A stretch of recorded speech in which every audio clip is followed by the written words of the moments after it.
Welcome back to our study of pure competition. This particular video picks up from where we left off in the other video regarding this microeconomic concept of perfect or pure competition. The purpose of this video is to analyze the long run adjustments in markets that resemble purely competitive or perfect competition. Now, I just said that the purpose of this video is to explain how and why markets adjust dynamically in a purely competitive industry. And look up top, it says marginal cost and short run supply. So before we start our explanation and our examination of the long run, let's review some important principles related to the short run. Okay, so remember, the short run is a period of time when the size of our firm, our factory, is fixed. So our capital resources are fixed, and we can vary our level of input such as labor, hours worked, materials, right? So our variable inputs can be adjusted. Now remember, the characteristics of a purely competitive market. Each firm produces a standardized product. There are many firms, right? The price in the market of the good or service in question is determined by the market forces of supply and demand. Large number of buyers, right? And the market supply, extremely large number of sellers. Each seller's contribution to the total market output is relatively small. So price is determined by the market forces of supply and demand, the invisible hand, the rationing function of prices. All that is reviewed to you. Remember that one firm, one producer, competing in a purely competitive industry, in a purely competitive market, is going to be a price taker at the market price. So we look at prices up here, P1, P2, P3, P4, P5. That represents potential prices determined by the market forces of supply and demand. The cost curves, again, represent the structure of one firm operating and competing in a purely competitive industry. Okay, so quick review. We know what price is because that's determined by the market. But remember, in a purely competitive industry, price will also equal marginal revenue. In other words, this firm can sell as much or as little at the market price as they desire, so they sell each successive unit at the market price. Therefore, in a purely competitive business model, market model, price equals marginal revenue. Cost curve, revisit, explanation. We should know these things by now, but it's worth going over them for a moment, right? Marginal cost, the change in total cost associated with producing the next unit of outputs. Anything marginal thinking is always something to do with the change in the status quo, right? Average variable cost. You take the firm's total variable cost divided by output, number of units produced, gives you your average variable cost. Average total cost, you take total cost divided by quantity of output, gives you average total cost. Remember our three important questions. Number one, should the firm produce? Number two, if the firm should produce, what level of output will maximize profit or minimize losses in the short run? Question number three, what short-term profit or loss will the firm incur, right? So, producing is preferable to shutting down, question number one, as long as the firm is making a profit or suffering a loss less than their fixed cost. This again is review. The firm should always produce in the short run if the firm is making a profit or suffering a loss less than its fixed cost. How do we know what the answer is to the first question, should the firm produce? Remember from the previous video, as long as price is above average variable cost at what we call Q star, the firm should produce. Now this idea of Q star is very important. If the firm should produce, they will always choose the profit maximizing or loss minimizing level of output. They will choose the quantity of production by equating MR and MC, marginal revenue and marginal cost.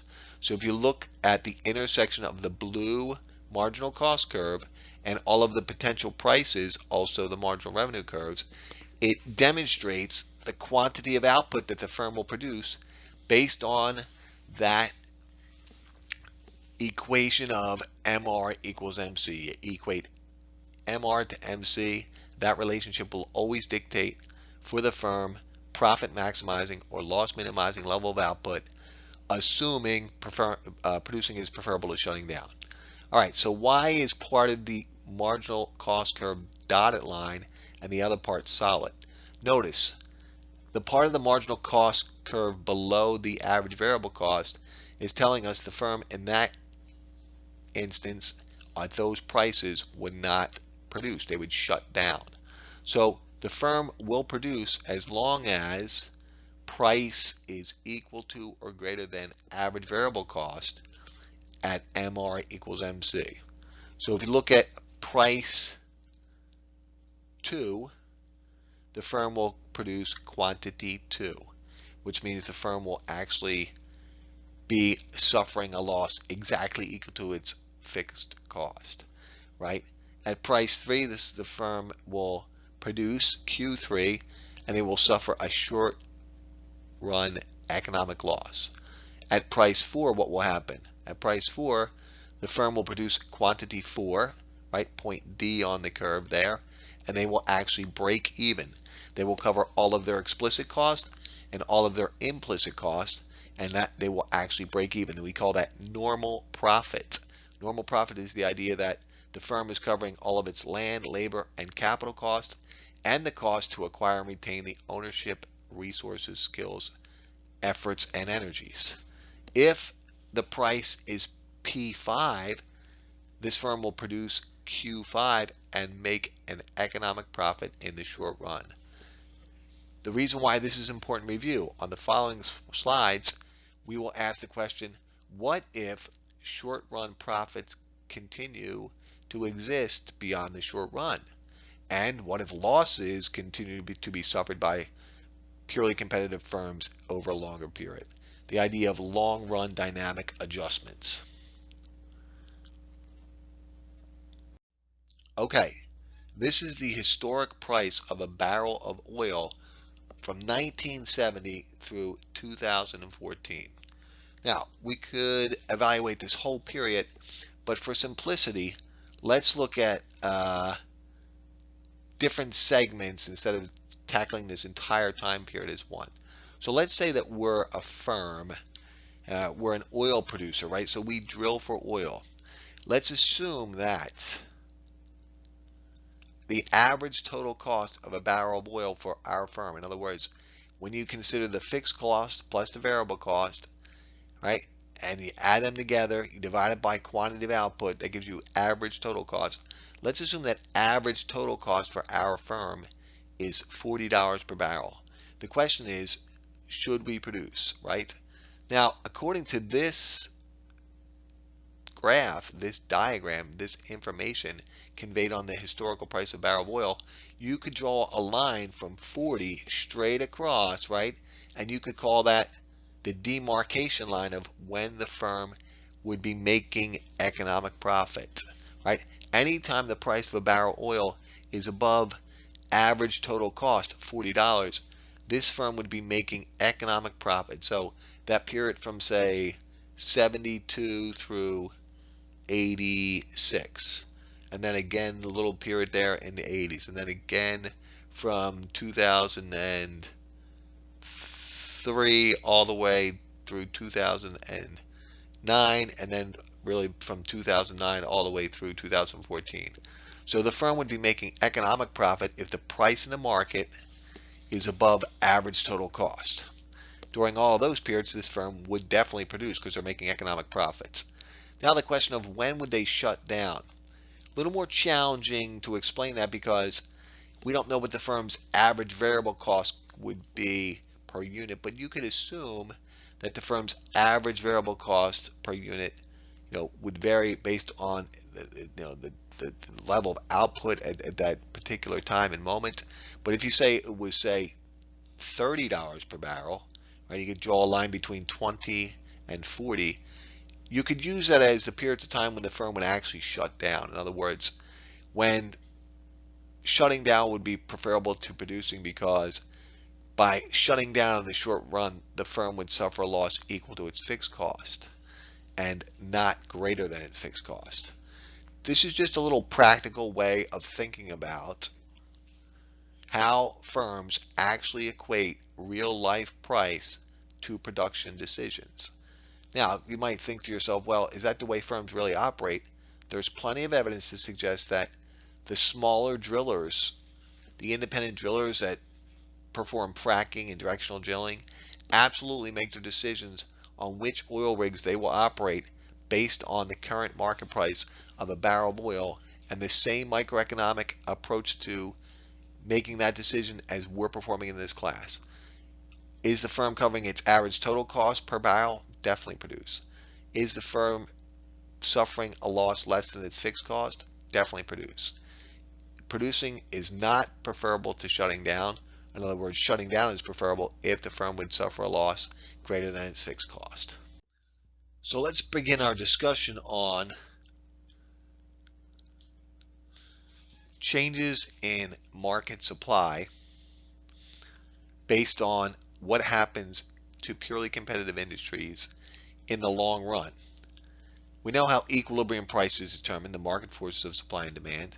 We know that the market price, which is determined by the large number of buyers and large number of sellers, will ultimately determine whether a single firm competing in a purely competitive industry is making a profit, suffering a short-run loss, or breaking even, that is to say, earning normal profit.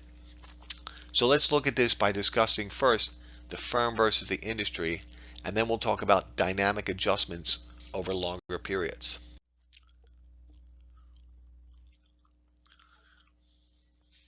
On the left-hand side, we have graphical representation of one firm and its output decision based on its cost structure. So if we look at the firm's marginal cost curve at all points equal to or above average variable cost, that will give us the single firm's supply decisions, right? So the firm will decide to produce its level of output where MR equals MC at all points above average variable cost. So therefore, the firm's marginal cost curve represents its short-run supply decision-making process relating price to quantity supplied. So therefore, the marginal cost curve at all points above average variable cost is a single firm's supply curve. Let's assume that all firms in the industry face similar cost structures and share the market relatively equally. Therefore, we can summarize or summation of all the firms, so capital S on the right equals the summation of all marginal cost curves. That now is the industry supply curve. We know that supply and demand determine the price in the market. So currently, the equilibrium in the market is $111 per unit. That's the competitive forces of supply and demand determining the market price. Well, at $111 per unit, each firm is going to make economic profit. Why? Well, because price is greater than average variable cost, so the firm should produce. Price is also greater than average total cost, so therefore the firm is making economic profit. But remember, in a purely competitive industry, we assume that firms can easily enter or exit the industry based on the potential for profit, right? Market forces. So what we would expect is that since firms can easily enter an industry if profits are to be had, in the previous example, supply would increase. New firms would enter the industry. We will also see graphically that if each firm in a competitive market is suffering losses for longer periods of time, there will be another dynamic adjustment and the supply will decrease. The number of firms will actually decline. So again, assuming that each firm has identical costs, for the moment we're going to discuss and assume that each firm is facing constant cost. In other words, we know that the cost structure of a firm would change if there's some technological advancement which reduces the cost of producing units. But for now, we're going to assume that there's a constant cost industry. So it's a well-established industry. You could think of agriculture as this type of example because, of course, new technology and new production methods are constantly being evaluated or examined. But for the most part, you could assume that each firm faces identical costs and the cost structure doesn't change all that often, right? So the goal of this analysis is to demonstrate the long run equilibrium in purely competitive markets, assuming that there will be entry into the market when economic profits are to be had, and the new firms entering the industry will actually eliminate the profits, and when firms are suffering a short run loss, some of the businesses will call it quits and leave the industry, and therefore when firms leave the industry, it'll actually eliminate the losses.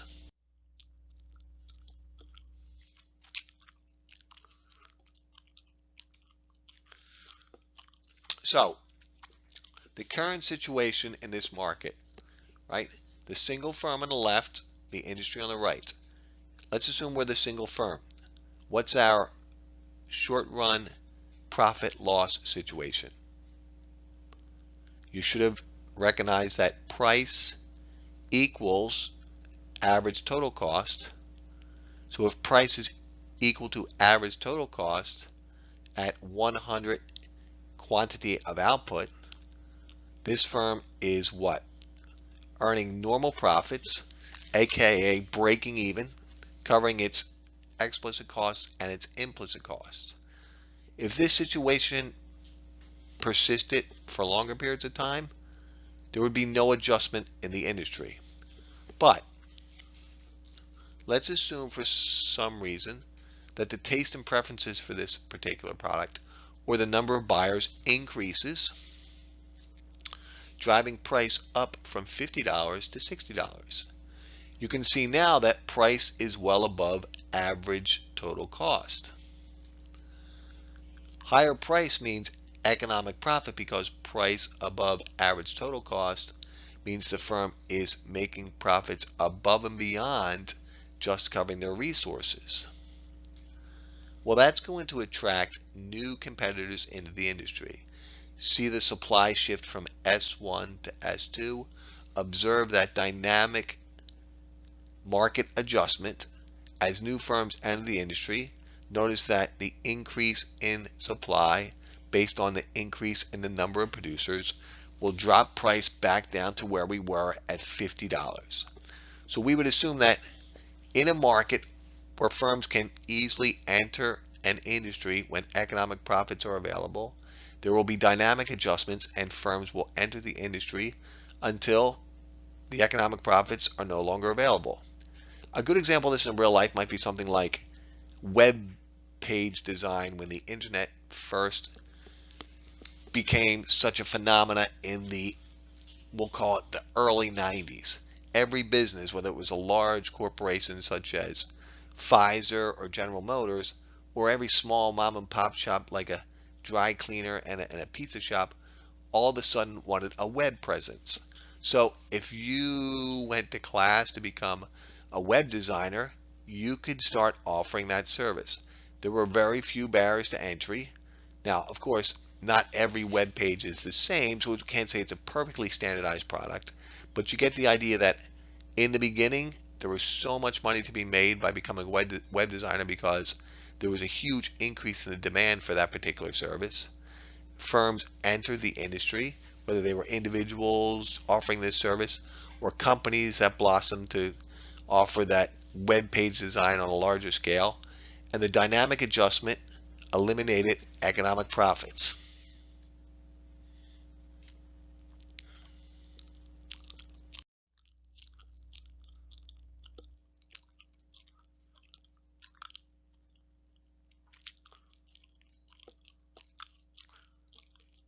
What happens when there's a decrease in demand? Well, it's the same idea of dynamic adjustment, but in this case, price falls below average total cost. firms are no longer making economic profit, right? They're not covering their explicit cost and their implicit cost. They're not even making normal profit. And what that's going to do is that's going to force some competitors to leave the industry. And again, this dynamic adjustment will ultimately push price back up to where we were prior. And price will equal average total cost in the long run. Now you should notice one important feature of dynamic adjustment in the long run for purely competitive markets. In the previous slide, we discussed an increase in demand which drove up price, which attracted more competitors, more sellers that increased supply. So price was temporarily above average total cost. Then the market adjustment, firms entered the industry, price fell back down to average total cost. On this slide, a decrease in demand for this product or service temporarily drove price below average total cost. This discouraged some firms from continuing to participate in the industry, and the long-run dynamic adjustment, when firms left the industry, price pushed back up to average total cost. In both examples, and this is what we would assume, in a purely competitive industry where there's no barriers to entry, a standardized product, dynamic adjustments of firms entering and exit the industry, in the long run, we would assume that price in the market equals minimum average total cost. Why do economists hold the purely competitive market model in such high esteem? Well, it turns out that only the purely competitive market model achieves the ultimate triple play in economic efficiency. So let's review a couple ideas and then we'll discuss how and why the purely competitive model is the paradigm for economic efficiency. So the term productive efficiency, what does that mean? Well, that refers to producing a good or a service using the least cost method of production. Now, least cost method of production does not mean that we are making less than quality products or services. It simply means that we are using the least number of resources necessary to make a good or service. This harkens back to the very definition of economics. Limited economic resources, unlimited economic wants. Therefore, we should use resources in the most efficient manner to achieve the maximum satisfaction of human wants. So if you think of something simple like, I don't know, a pair of sneakers, if we can produce those sneakers with $12 worth of economic resources, don't use $14 worth of land, capital, and labor. If you think of something more complicated like an LED television, if it takes $250 worth of economic resources to produce that LED television, then use $250 worth of land, capital, and labor, and not $1 more. So productive efficiency, producing the most cost-effective method. Allocative efficiency is a teeny bit more tricky. The idea of what's the combination of output which maximizes society's happiness. The mix of economic output which provides the maximum utility for society. Okay, think back to your production possibility frontier. The curve represents all possible levels of economic production. So if you have capital goods on the horizontal axis, consumer goods on the vertical axis, any point along the curve means we are using all of our available resources. But there's only one combination of output, theoretically, that maximizes society's happiness. One mix of output where the marginal benefit of consuming that unit of production is equal to the marginal cost. In other words, we've allocated the exact number of resources to that production that maximizes society's happiness.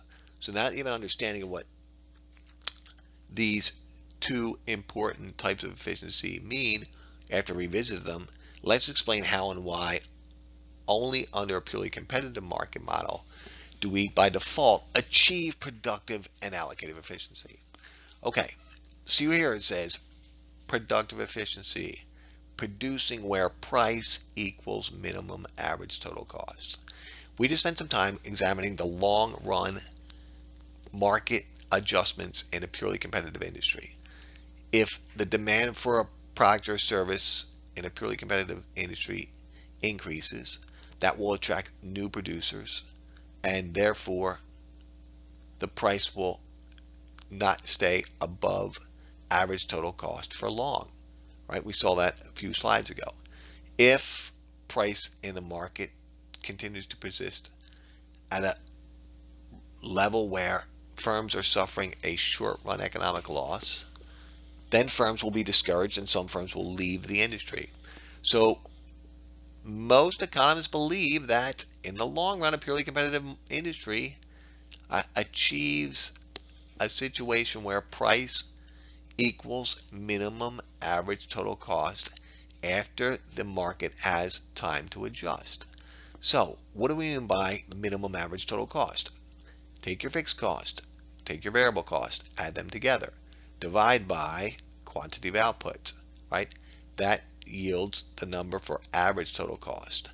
Well, minimum average total cost means lowest possible average total cost. So think about this, right? Productive efficiency. Use the least amount of resources necessary. So, least amount of resources, minimum average total cost, same idea.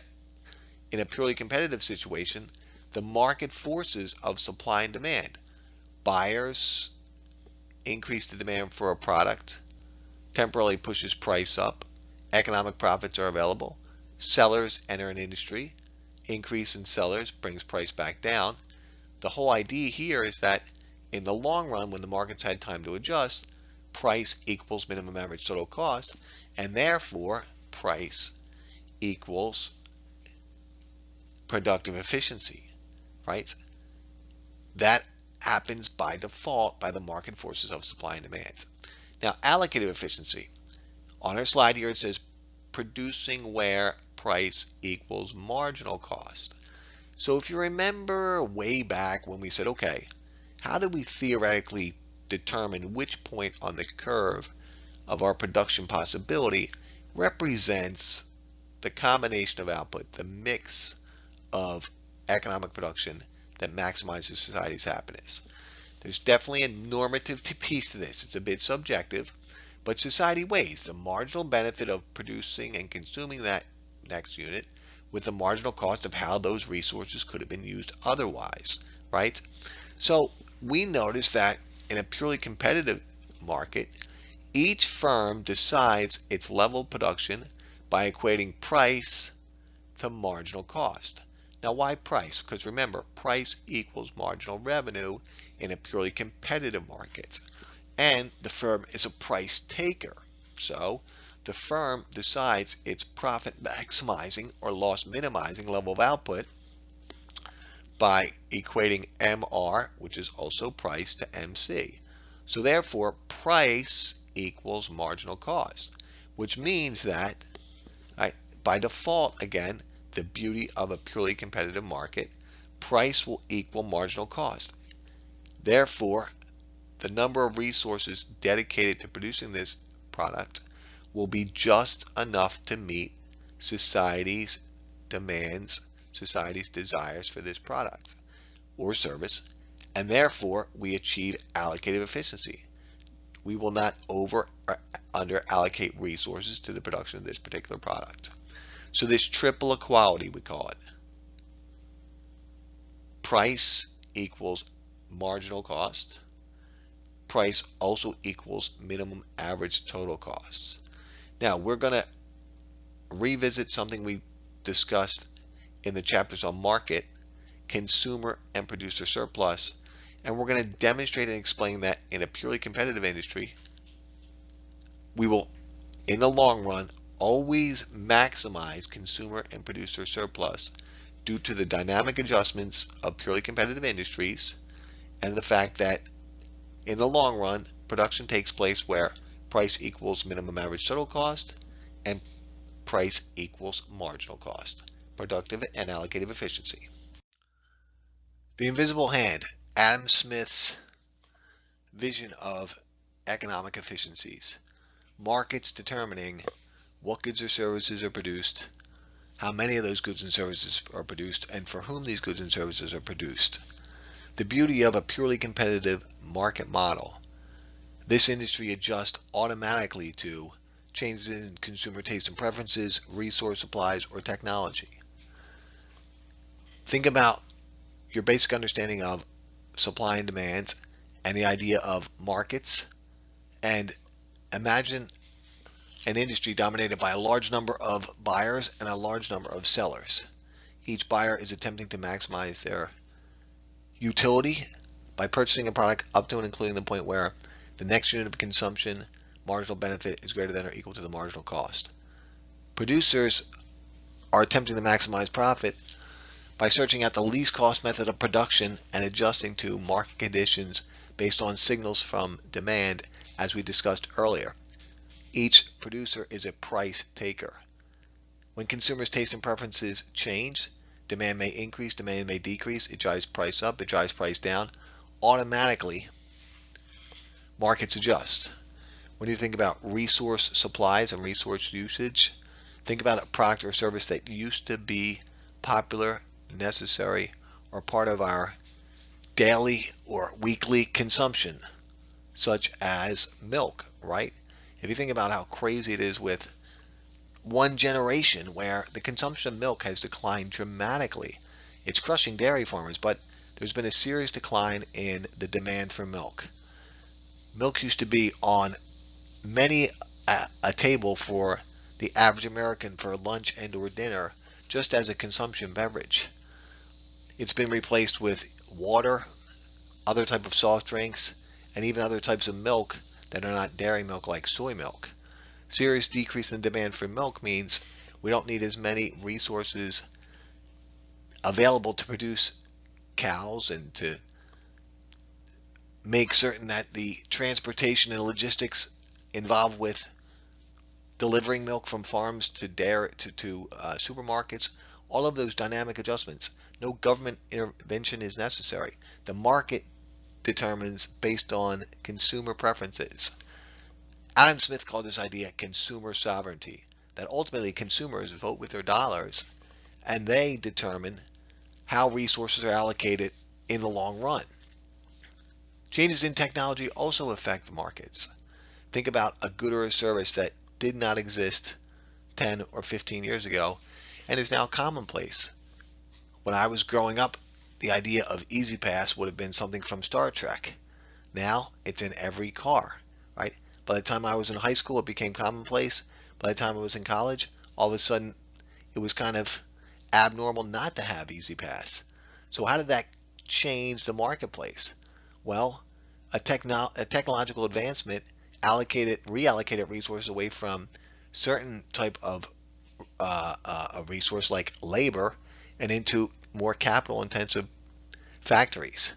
Now, of course, it doesn't mean we lose jobs because now you need people to produce the E-ZPass transistors and transponders, and you need somebody to service all of the E-ZPass billing.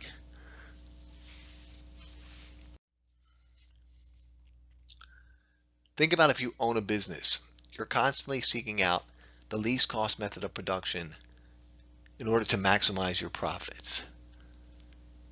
The idea of normal profit refers to what? Total revenue minus total cost equals zero. It doesn't mean that the owner of the business isn't being compensated for their time, efforts, and energy. Total revenue, price times quantity, minus explicit cost, land, capital, and labor, and implicit cost.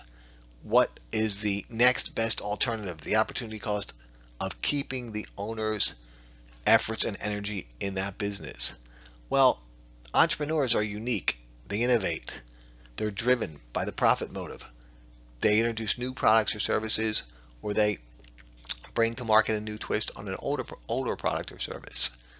Therefore, they're constantly searching out a new, less cost method of production through innovation, or coming up with a new product which completely replaces an old product.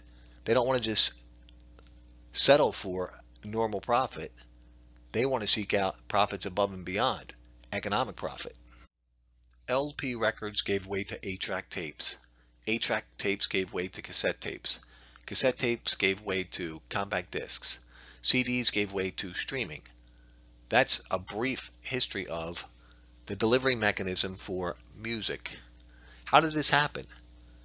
This phenomena is referred to as creative destruction.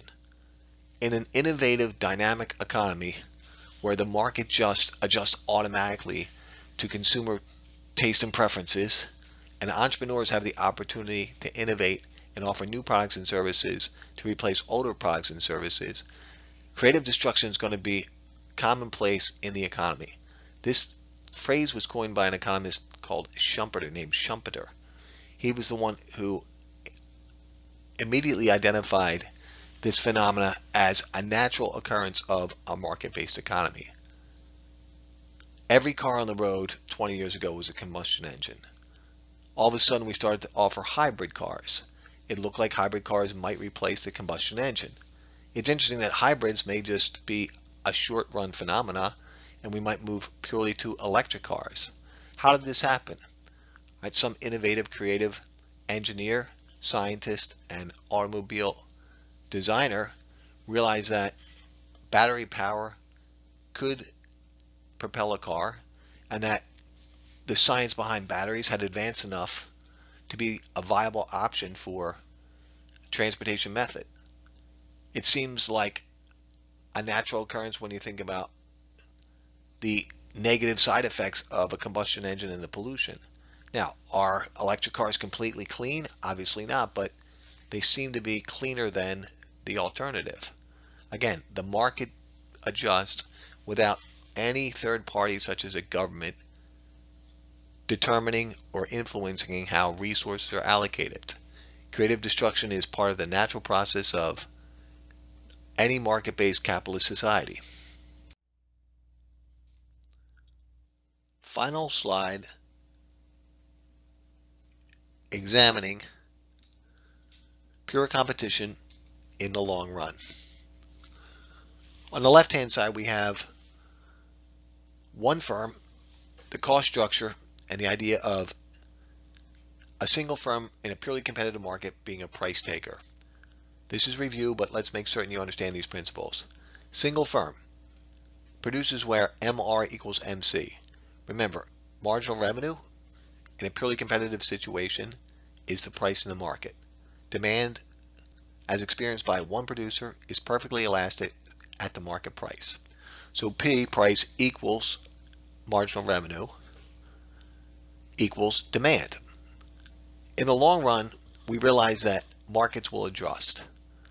The dynamic forces of supply and demand will adjust to changes in taste and preferences of consumers for certain goods and services, and sellers will enter and exit an industry based on the availability of economic profits or longer run losses, forcing some producers to call it quits.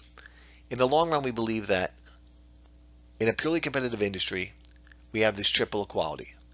Price equals minimum average total cost, and price equals marginal cost. What do we mean price equals minimum average total cost, and why does that create productive efficiency? What is the idea of productive efficiency?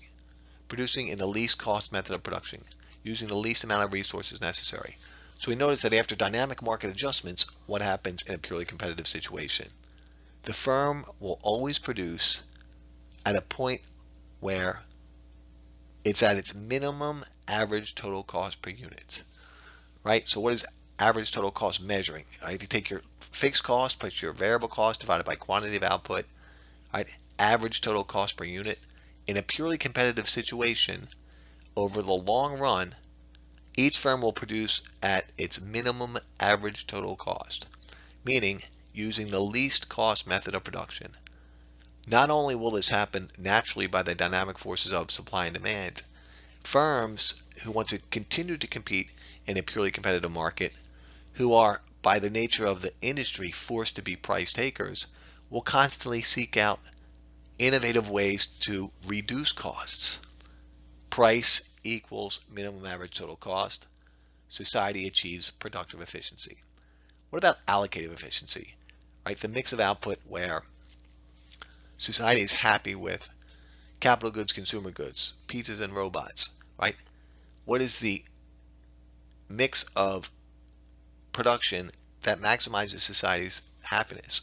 We said this is a normative decision that each country would come to this conclusion weighing the marginal benefits of additional units of consumption of one good versus the marginal cost of how the resources could have been used otherwise. So notice in a purely competitive market situation, not only does price equal minimum average total cost, price equals marginal cost. What's marginal cost? The additional resources necessary to produce the next unit of output, right? Now we know there's a number associated with that, but the marginal cost is the cost the firm incurs for producing the next unit of output. Because production will take place up to and including the point where marginal revenue equals marginal cost, a purely competitive market with all firms facing similar cost structures and similar situations as price takers and sharing a market relatively equally will also produce where price equals marginal cost. No excess resources will be allocated towards the production of this good or service. Likewise, the exact number of resources necessary to answer the question of how many do consumers want to purchase will also ensure enough resources are allocated towards the production of this good or service. So in the long run, we have this triple equality, right? Price equals marginal cost, price equals minimum average total cost. Everything coming together. By default, this will maximize consumer and producer surplus. So on the right-hand side, you have the lime green area of consumer surplus. Quick review, we did this before, but quick review. Each buyer in this market pays the market price at P. Look at the segment of the demand curve above the market price, right? So there's a list of a whole group of buyers who were willing and able to purchase this price for a much higher price than what they ultimately paid.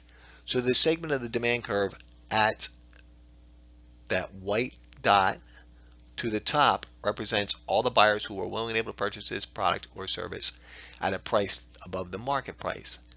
They didn't have to pay a price above the market price. They paid the market price. That triangle, that lime green triangle, represents consumer surplus. It's a measure of efficiency. The orange triangle-ish looking figure, right, that's a similar idea. There was a group of sellers who were willing and able to accept less than the market price for the product or service in question in this market being sold. But they each sold the product at the market price. The orange area represents the maximum possible level of producer surplus. These are important ideas to grasp because when we study other market models, monopoly, oligopoly, and monopolistic competition, we will revisit this idea of the efficiency of pure competition, and we will notice the shortcomings of the other market models. Thank you for watching this video, and good luck with your study of pure competition in the long run.